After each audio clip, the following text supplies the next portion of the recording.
Shake off sin's drowsiness and rouse yourself to fight.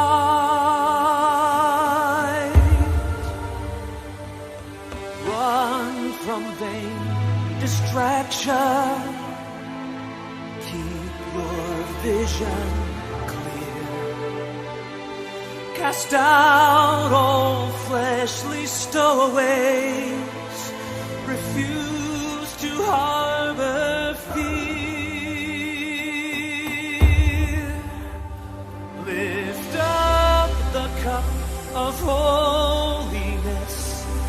Drink long and take your fill. O men of God, arise to carry out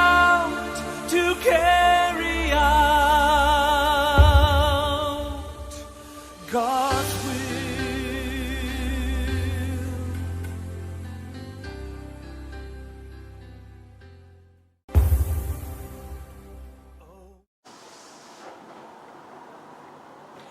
Good evening once again, wonderful viewers. Thank you for joining us for this program, Men Arise. This is a program that unpacks masculinity and engages men. I believe for us joining and over this platform, we are sharpening one another, building one another, encouraging one another.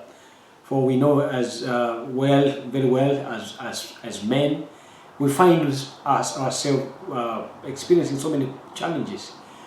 But it is until we gather together, we join together, not tear one another down, but to build one another, that we become better men, better fathers. And out of that, we'll find we have better community leaders. We'll have men who are raising godly families, because it is in understanding the will of God and knowing the truth, as the Bible says that you shall know the truth and the truth will set you free. That and I believe this is what is going to make a difference in our life. So today we continue with this series that we started last week. We are calling, since last Monday, we're calling this broadcast looking at the nature of a kingdom man. And last Monday, we looked at some testimonies and regrets of some great men who were invited in a conference, and they were trying to advise the young men. They were asked some questions, not how they became successful, not the tricks, the ideas that they implemented so that they can become successful. But the question that they were asked during that conference, they were asked, tell us, what are your regrets? We know you as very successful men. We know you as very affluent men. And we know you, the world knows you as the best, in your field. Because there were 10 of them actually, men from different fields, successful businessmen, successful ministers of religion, successful teachers, successful authors, different fields of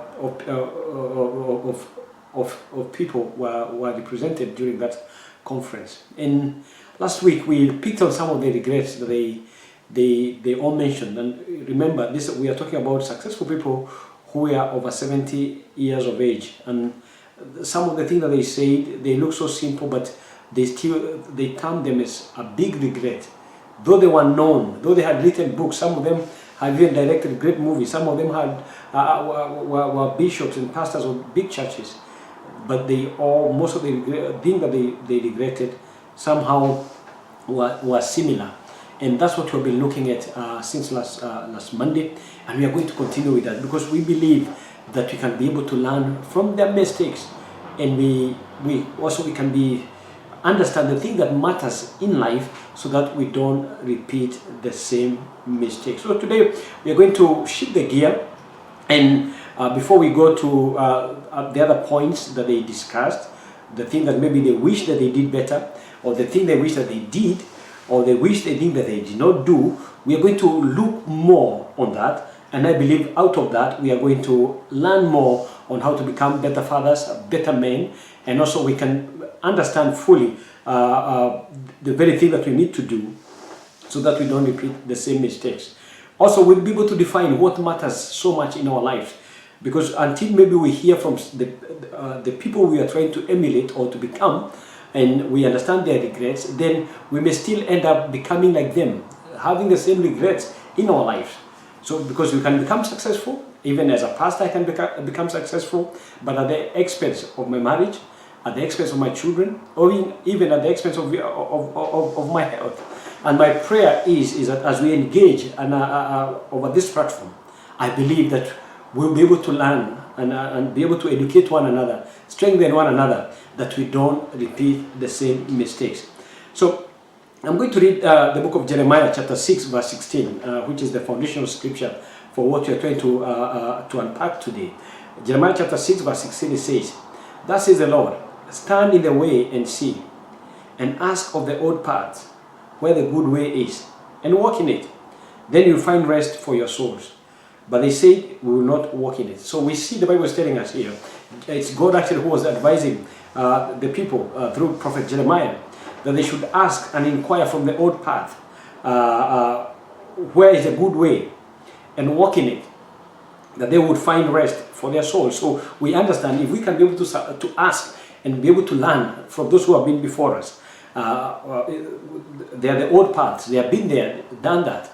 If we can be able to learn from them, from the mistake that they did, and even from the side of success, then we'll be able to live a balanced life, and we'll be able to leave a legacy for our children. And even when the time comes to pass on the baton, because the baton is not only passed when you have died, but the baton can still be passed when you're still living, meaning that you'll have learned the way to do it. Today, let's first of all redefine what is success, because as men, and I believe human beings, we want to be successful. Everybody wants to be successful. I want to be successful. I know, and I believe you want to be successful. But we need to understand what is the definition of success. We need to distinguish between the success according to the world standard and success according to the way God defines success. Let's look at the world definition of success, because this way we'll be able to understand better. So how does the world define success? Because most people think success, they are successful, but maybe they are not. And maybe there are others who are not, who think they are not successful, but they are successful according to God's standard. So let's look at the world definition for success. One of the way that the world defines success is financial prosperity. That means having enough money to buy anything you need in life and to care for others. So having money that you can be able to take care of others, you can, you have more than enough. And for most people in the world, this is all that matters, having money. And it doesn't matter at the expense of what, whether it is the expense of integrity, whether it is through stealing, whether it is through robbery, whether it is through oppressing others. It doesn't matter as long as you have money. According to the world standard, this is one of the ways they define success. To have enough money to buy anything that you need in life and to care for others. It sounds good, but that's the world definition. And most people, this is their pursuit every day of their life. Another definition of success according to the world standard is popularity and favor. What does that mean? That means either through physical attractiveness, having a great personality, being talented, or being accepted by almost everybody. Meaning that you don't also mind to pay any price so long as you can get popularity and favor. Some people even have sold their souls to the devil for the sake of popularity and favor. And this is the world definition of success. Another definition of success according to the world standard is power and influence. That means social, financial, and having social and financial being affluent in those areas, and also the spiritual ranking, that you are praised higher than the other people.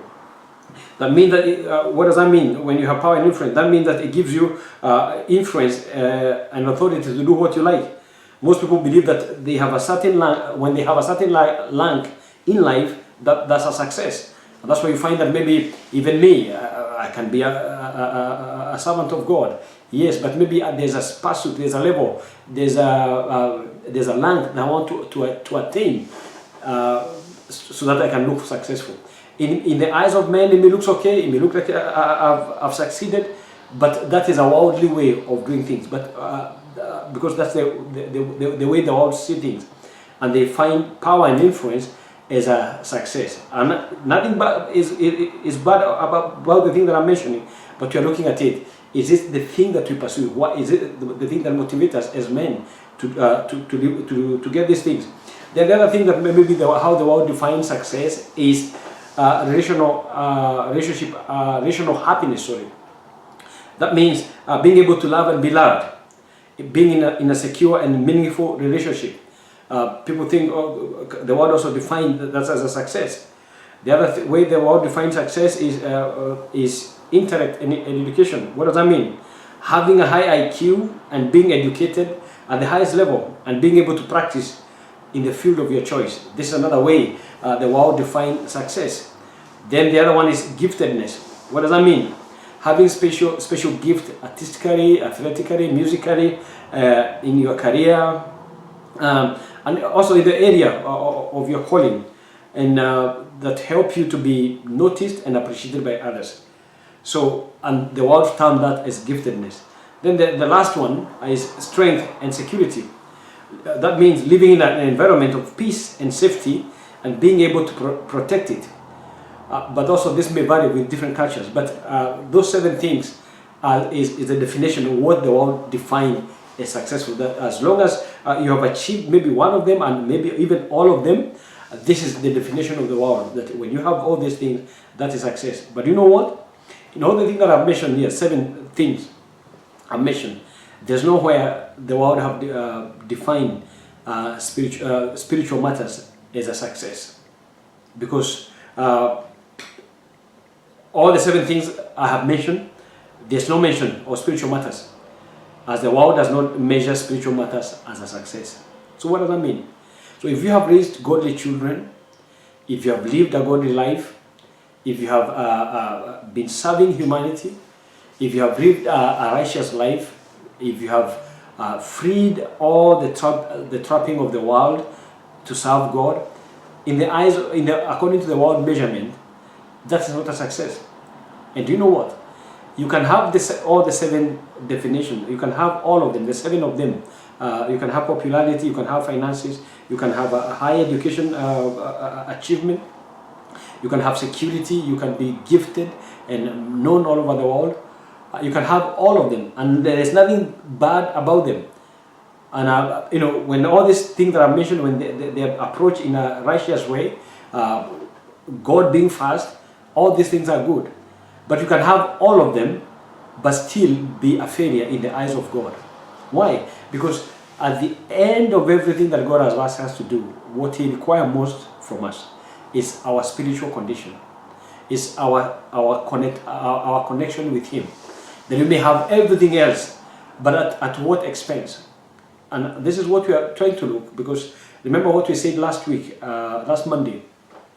When the great servants of God and the men who are very, very successful, when they were asked some of the regrets that they had, they said one of the things that they wish given time, if they can rewind the time, they wish they can be able to have invest more time, spiritual matters, to their children and to their families. Because as much as some of them were very, very successful, and all of them were very, very God-fearing people, but they did not invest more time. Spiritual matters, things, especially things that pertain to spiritual matters, they did not invest time with their children and with their families, and they regretted it because they realized, yes, I have achieved everything. I have big businesses, I have a conglomerate of businesses. Some of them had big churches and many churches. Some of them were renowned authors. Some of them were renowned movie directors, but they regretted. They wished they had invested more time especially with the issue, with the areas of spiritual matters. They wish they had taken time maybe to do devotion with their children. They wish maybe they had invested more time to teach the word of God to their children. They wish they had invested more time even to pray with their children, even to model to them the importance of living a godly life. They wish they invested more time in exposing their children to spiritual matters as opposed to the worldly standard. Because what happened is that most of us, even us, when we are looking for the success of our children, when we are pushing them, we want them to become successful, which is very, very good. But if you look at it, it is sometimes at the expense of the spiritual matters. And I'm not blaming you, because all of us, even me, I'm not saying that I've been perfect in this area, but I believe we can improve. We can come back and begin to invest more time as fathers when it comes to the spiritual matters, and become the foundation that we are showing our children that this is the number one thing. Yes, you can be the best in the business world, you can be the best in the marketplace, you can be the best in the sport world, but the most important thing first is the spiritual matters, that you be grounded in the things of God, that God is number one. And I believe if we are intentional in these areas, God will not disappoint. Because we don't want to, yes, serve God, and at the end of the day we find ourselves maybe regretting, why did we serve this God? And we have lost maybe our marriage, we have lost even our children. So, and I'm not saying that I'm perfect, my children are, some of them are still young, but I pray that all of us, we can be able to invest time in the spiritual matters of our children. Let me read you, maybe I've been speaking about some of the generals or the great men who are invited and they were asked some of the regrets of their lives. And one of them is none other but the greatest evangelist ever, Billy Graham. We know that Billy Graham actually is called the pastor. He was called the pastor the pastor of America, meaning that he was called to pastor America. He had done great exploits. He's one of the most renowned evangelists. He has filled stadiums. He has brought so many people to Christ. Nobody, I don't believe there's a Christian who doesn't know Billy Graham. But he was asked, in one of this interview, he was asked, "What are your regrets, Mr. Billy Graham?" And this is what he said. I'm going to read for you what he said, and hopefully maybe it makes sense to what I'm trying to communicate this evening. This is what Billy Graham said. In his own words, these are the three biggest regrets of Billy Graham's life and ministry. This is what he said. "Although I have much to be grateful for as I look back over my life, I also have many regrets. I have failed many times, and I will do many things differently. Number one, for one thing, I would speak less and study more, and I will spend more time with my family." This is Billy Graham, and he has done all. He has gone to almost all the nations of the world. But this is one of the regrets. He said that for one thing, I would speak less and study more, and I would spend more time with my family. So he focused more on studying more and spending more time with the family. Then he continued to say, he said, "When I look back over the schedules I kept 30 or 40 years ago, I am staggered by all the things we did and the engagement we kept. Sometimes we flitted from one part of the country to another, even from one continent to another, in the course of only a few days. Were all those engagements necessary? Was I designing as I might have been about which one to take and which to turn down? I doubt it. Every day I was absent from my family is gone forever. Although much of that travel was necessary, some of it was not necessary." This is Billy Graham saying, "I would have spent more time in spiritual nature, seeking to grow closer to God so I could become more like Christ. I would spend more time in prayer, not just for myself, but for others. I would spend more time studying the Bible and meditating on its truth, not only for the sermon preparation, but to apply its message to my life. It is far too easy for someone in my position to read the Bible only with an eye on a future sermon, overlooking the message God has for me through its pages. And he continued to say, and he says, and I would give more attention to fellowship with other Christians who could teach me and encourage me and even rebuke me when necessary. This is Billy Graham. And these are some of the things that he's saying, that I wish I did this. I wish I did this differently.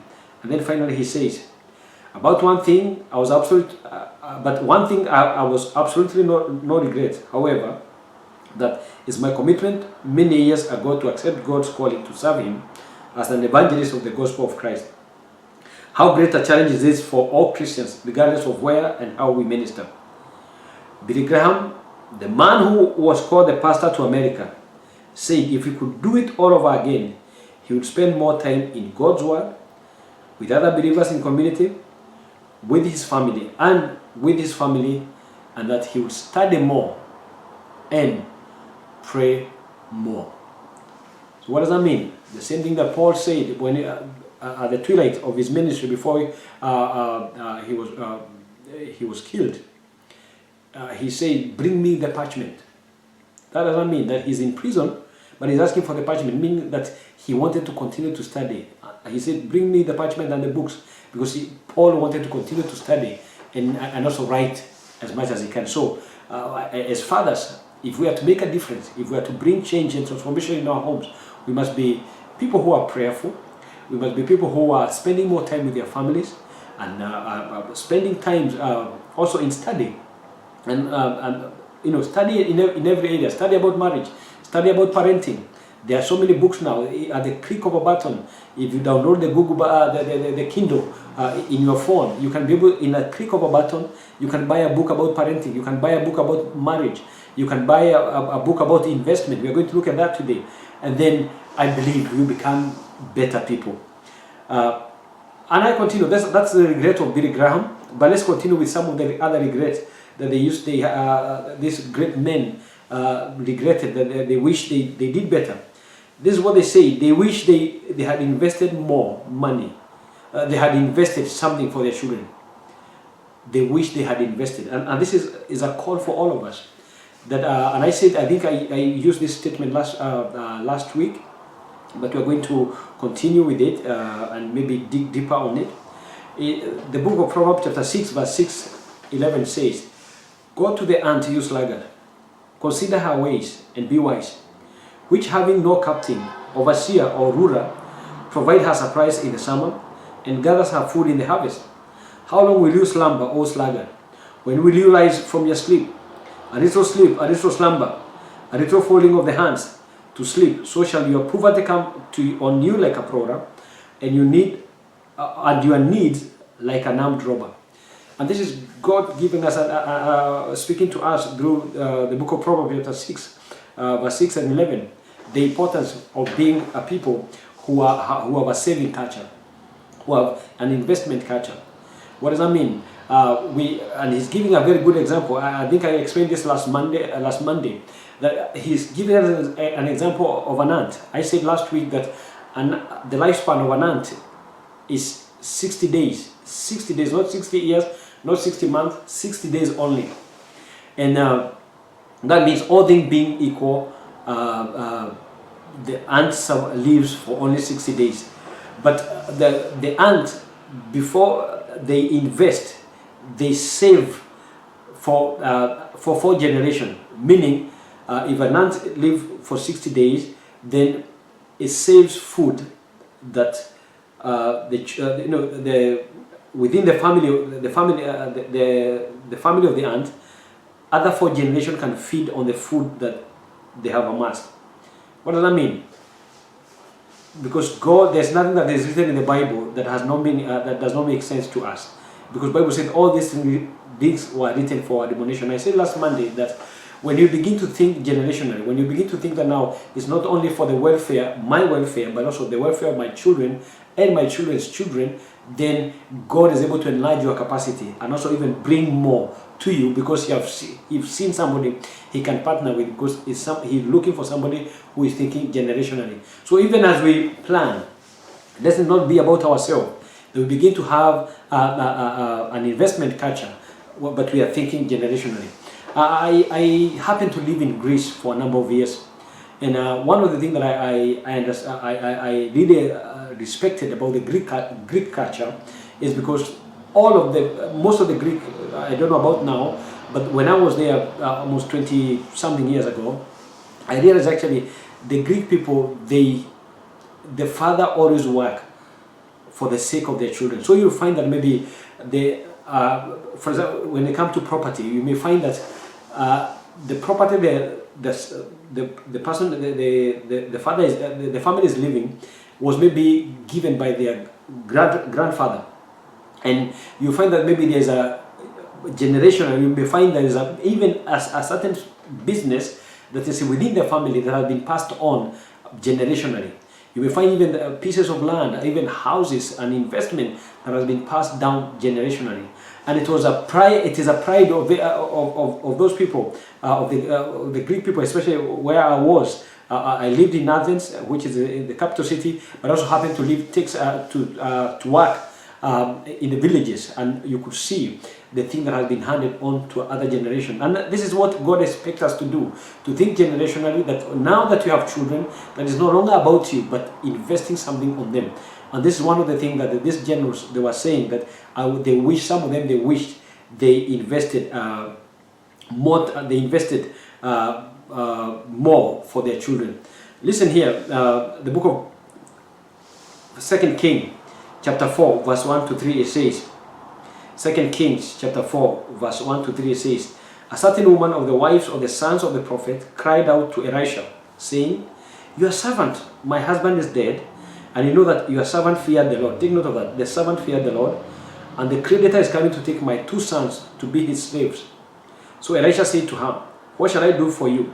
Tell me, what do you have in the house? And she said, your maidservant has nothing in the house but a jar of oil. Then he said, go borrow vessels from everywhere, from all your neighbors. Empty vessels, do not gather, just a few. Go read the entire story, but I want you to see here, this was a prophet, somebody who had the anointing of God upon his life, but he died and left debts within to the family. This was somebody who had the unction. He could be able even to see to the future, because a prophet can be able to see in the future. And he was busy serving the humanity. He was busy changing the life of others, but he did not invest for his children, for the family. And it's a shame, because it's good that it is not even an ordinary person, but we are learning from a prophet, a man used by God. But yet, though he feared God, the Bible is telling us he feared God, and everybody knew he feared God. But especially when it came to investing for the family, he did not leave an investment. He left debt. And the sons were almost being taken to be slaves. Those years, when you owe somebody, if it was a big debt, they take the children to become slaves. And I pray that this shall not be your portion, because when I say slaves here, you may not be enslaved physically as it used to be those years, but you can leave a culture, or a slavery culture behind when you are gone, because if you leave debts, now you may leave your children servicing your debts. You may leave your children in being enslaved to creditors, because you may leave them paying your debts. And this is my prayer, that all of us who are listening and who have joined me today, that we begin to have a culture of investment, that we are saving something for the rainy day. We have something that we are saving for our children, even if it's 10 pounds, even if it's 10 shillings, depending on where you're watching this broadcast from. But let's have that saving culture, because it will help us to live a victorious life as men. What are the reasons why most people don't invest? Is because, number one, instant gratification. You want things now and now, like the prodigal son that we read in the Bible. Also, another thing that makes people not to save is that inability to grasp the reality of future needs, because maybe you've seen things only today. But listen, the needs will come. A new pair of shoes will come. A new car, the demands of a new car will come. I don't know maybe what car that you drive, but at some point it was new, but now it is old. So the demand will always be there. But it is us now learning how to shift our priorities. And then what does that mean? We need to look at the financial margin between income and expenditures. I'm not expert in that, but I think it's an area that also we need to, even as men, take time to study. Let's learn about investment. I can only give bullet points on this, but I believe there are people who are well gifted and well versed when it comes to investment, when it comes to saving, when it comes to balancing the book. There are people who are gifted. We are gifted differently, but the moment we begin to appreciate the gift and the graces of different graces that people have, the more they are going to work for us. I'm not condemning anybody, but what I'm saying is, when you begin to do this, putting the structures in place, we'll be able to leave an investment for our children. And then one thing that maybe, especially in that area of investment, which is important, I think also something maybe I can chip in there. I don't say that they say this, but this I'm just chipping as by the way. I think all of us men, we need to have insurance, to be honest. And when I say insurance, there are different packages, and I'm not recommending any company. But when I look back, maybe there are years that I lived without it, but now when I look at the importance of having an insurance, I realize actually there are many things that maybe if people only knew how small money that maybe you can invest on that, and how it can help in future, even especially maybe when you are laid off from work, maybe when you are sick, even when you die. Some of these insurances, they will be able to cater for so many things that concerns your family. I'm not recommending. Also, I can also hands up, I'm not an expert in when it comes to insurance, but I believe there are people that God has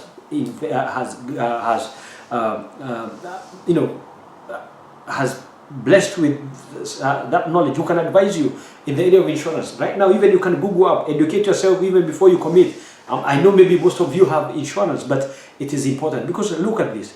Look at the gadget. When you buy a new gadget nowadays, you put an insurance. The car that you drive, you have an insurance. So don't tell me that you are Christians, you don't need an insurance, and yet you have an insurance for your car, an insurance for your household goods and the thing that you have. So if you can invest, you can have insurance for your car, then it tells me you need an insurance for your body, for your life, and for your family. These things will help a lot. And some of these insurances, even you maybe pay 10, 15 pounds a month, but it will go a long way. And this is my prayer, that even as men, let's have this culture of investment, because we see that that was one of the regret that most of these God generals had. And we have seen somebody here who was a prophet, who could see to the future, but yet he could not see what might happen to the children if he died. I believe he believed that he's going to live and not die and declare the works of the Lord. It's a good promise, but listen, let's be people who have secured the future of our families by having investments and also having taking up an insurance. And then the last 2 points before I wind up is that these generals also, they regretted. They wished, I'm talking about families here, but they specifically say they wished they spent more time with their wives. They wish they spent more time with their wives. Guess what? The more, and I know maybe there's a call of duty that maybe takes you away from your family and also maybe from your wife. But remember, we will not always remain young. Time will come, the children that are taking time with, that are taking so much of the time for your time and also the time of your wife, these children will come and go. They will leave the nest. And there's a habit that has seen, a trend that has come, especially in the United Kingdom, that when the children leave the nest, when they leave the home, maybe some of them have gone to uni, some of them have gone to their own houses now, that most of the husband and wife who are left, they end up separating. And you wonder, why did you separate now that you're supposed to enjoy life together with your wife? Why is it now that you're separating? Do you know why? Because they did not spend enough time when the children were there. They have, obviously, maybe there was the busyness of life, but now because they don't have a relationship, and they already have created their own mechanism of coping with life. And do you know what? The more you grow old, unfortunately, there are some habits that you may find hard to change. Old habits sometimes die hard. So you find that maybe because you are, especially as men, because maybe we were absent, our wives maybe created a mechanism to cope with in your absence. So by the time the children are leaving the nest, unfortunately, you find that there's no chemistry. And you find that there's no immorality maybe, but there is no chemistry. Why? Because everybody learns to cope with their life in your absence, or in the absence of the other. So you find, and this is my prayer, that this shall not be your portion, because we can be able to redeem time, spend more time now with our wives. And I'm not saying that spend time when you're going out. It doesn't mean that you need to go to a very expensive place. Even going to a park with a sandwich or with an ice cream, depending on the weather. I believe women find it very, very important. Maybe sometimes men, we don't think it is important, but we think for women, they count it very important. So I want you to understand this. Even going for a walk together, jogging together, walking together, but having time together, special time with your wife, because this is one of the things that the generals recommended. They say that they wish they had more time with their wives. And you can have this, even coffee dates. It's important. Just going for a cup of coffee somewhere. Some of these things will not even cost you £10. But it is important. Doing it regularly, weekly, even having a getaway, even if it's 2 weeks, 2 days, 3 days over the weekend. Even if it's a bed and breakfast somewhere, maybe £30. The intention is the most important, and the sacrifice that you make that will help us with this marriage. And then finally, this is a recommendation that they gave, and is that every man should have a will. Every man should have a will. You should write a will. I don't know how old you are, but listen, things can happen anytime. When I talk about what is a will is a legal document that says how the things that you have can be managed and shared when you depart. Listen, this is, I know, say, Pastor, why are you saying these things? I thought you should be telling us we are going to live and not die and declare the works of the Lord. Yes, we are going to live and not die. But listen, anything can happen. Even those who died before us, they thought that they are going to live forever. So it is important to leave a will. Listen, you may not have a lot. Even if it's a bicycle, say who is going to inherit that bicycle. Even if it's a house or a plot or anything that you have, write down. How would you like things to be shared? Who owns what? Some of you maybe maybe speaking to different cultures. Maybe some of you are from living in here and diasporian. Maybe you are immigrated from other countries, just like me. But maybe some of you have some investments back home. But maybe you say that maybe the custodian of those things, maybe is your mother, maybe your brothers or your family members. But maybe you are married and you have a wife here. Brothers and sisters, I know I have nothing, and I don't want to create a civil war between you and your family members back home.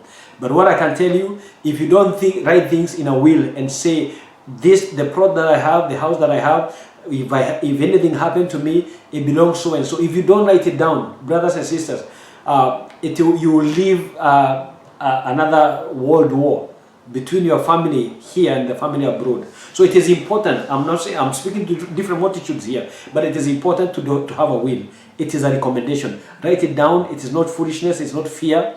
It is not a lack of faith. But in actual fact, it is being mindful of the future and the future of your children. So whatever you have, small or big, few or many, write a will down. And this will help us to become men who are passing on a baton and being ready that we are raising a generation that fear of God, and a generation that is going to make a difference in our lives. So as we come to the conclusion of this broadcast, I would like you to revisit the thing that we have said today. Invest more time with your wife. Invest more time with your children, and also make an investment for them. Plan, have a saving culture.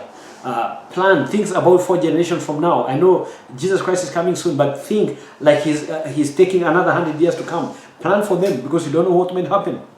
And then also be able to distinguish the thing that matters. And remember, the spiritual investment is the most important, even before you do others. So the thing that concerns the kingdom, the thing that concerns God, the thing that concerns their spiritual welfare is the paramount things for us as men to do for our children. And I believe as we continue to do these things, we are going to leave a legacy, pass on a baton, and our life and the life of our children will become the best they have never been. What am I saying this?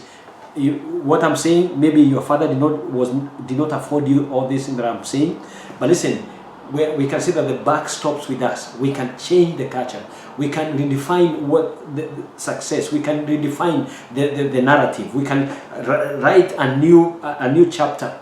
You know, we don't have to be painted with the same brush as men who don't think, as men who don't plan, as men who are only gratifying their needs, but to be looked as men who left a legacy. Those things that I mentioned, writing a will, having more time with your children, having more time, special time with your wives, investing, you know, and all the things that I mentioned.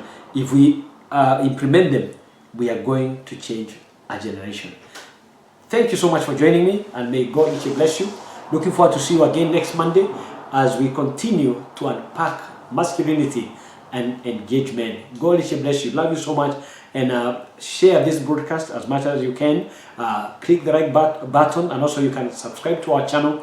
And I believe the more we gather over this platform, the more people hear, the more men understand these things, the more we are going to make a difference in the world that we live in. God bless you. Love you, and look forward to see you again next Monday. Thank you. O man of God, arise. Awake from slumber's night. Shake off sin's drowsiness and rouse yourself to fight.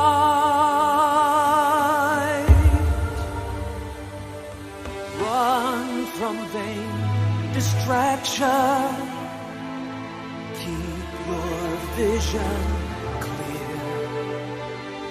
Cast out all fleshly stowaways. Refuse to harbor fear.